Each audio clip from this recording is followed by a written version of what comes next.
Hello and welcome back to the Lovespoon workshop. Now this is our latest video showing how we actually make our Lovespoons here at the Lovespoon workshop. The focus of today's video, we're using a time lapse. We're using the Gopro and we're showing you how we made a wedding Lovespoon. It's made in a piece of recycled mahogany. Now there's some footage as well here of some other spoons being made. Basically the reason for that is when we mark out a Lovespoon, quite often you'll be using one piece of wood and you'll be able to mark out more than just one Lovespoon. So there's some footage showing us cutting out that sort of thing more than just the particular Lovespoon that is the main focus for this particular video. As I said, a piece of recycled mahogany that we used, and all in all this footage is breaking down around about 10 hours work into a video of around sort of 6 to 7 minutes. So we hope you will enjoy what we've actually done here.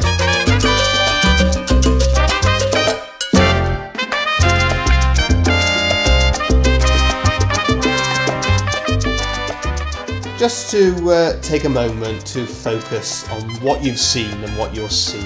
It's the early stages of getting a Lovespoon ready for carving. There are some stages before what we've actually filmed. You've got the selecting of the timber and the processing of the timber. That's something that we focus on in other videos. Now you've seen us mark the spoon out, you've seen us using a pillar drill to cut out holes ready for using the scroll sawing, which is on screen at the moment. You had the band sawing cutting out the shape, the routering as well, which is where we take out the bulk of the bowl ready for carving. This final stage then is the sanding, and what we do here, we try to get the spoon fairly smooth, get a nice finish ready for us to be doing our carving work on. So this is all the preparation, getting our Lovespoons ready for wood carving.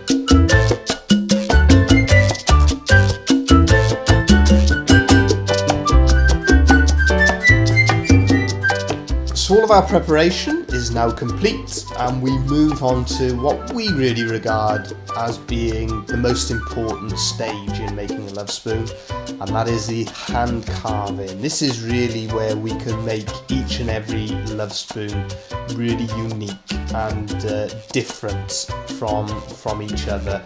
Even if we're doing a Lovespoon that is the same design as something we've previously done, the hand carving, it really does make each and every Lovespoon unique, and you can give it its own sort of identity as you go along.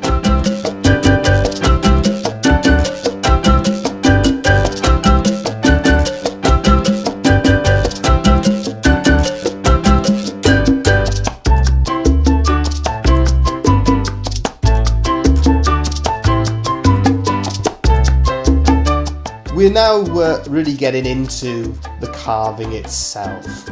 We're working as well with glass papers, sandpapers, just to give a nice smooth finish. No rules or regs, you can leave the carving just off the gouge, but a nice smooth finish is also popular, so that's why we're working with that one there. We've started at the top, carving the bow.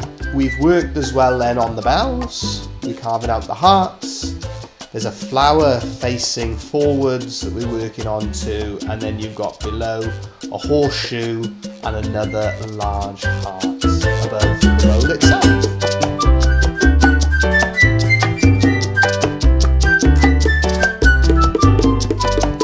As the design really starts to take shape, one thing you may notice, we tend to be working with the same gouges. We tend to choose the same ones. There's probably about 4 or 5 that we spend most of our time working with. A lot of this is basically because those are our favourites. Those are the ones that we enjoy working with ourselves the most. 2 in particular are vintage gouges, beautiful steel, made in London over 100 years ago, and both of those do a lovely job and you get a really good edge, really sharp for doing the cutting out.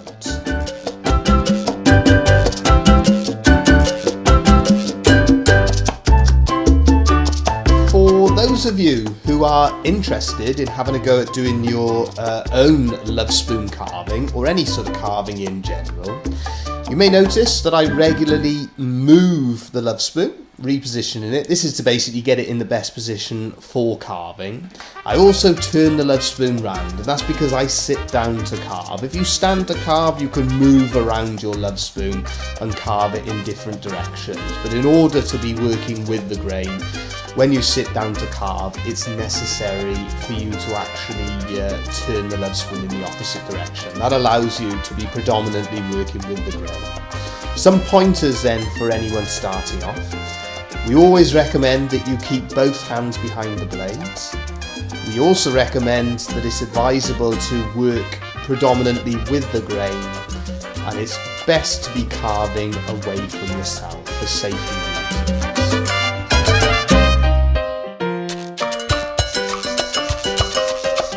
In this section, you'll see us using a nail to decorate the horseshoe, showing how you can use different methods to make your Lovespoon.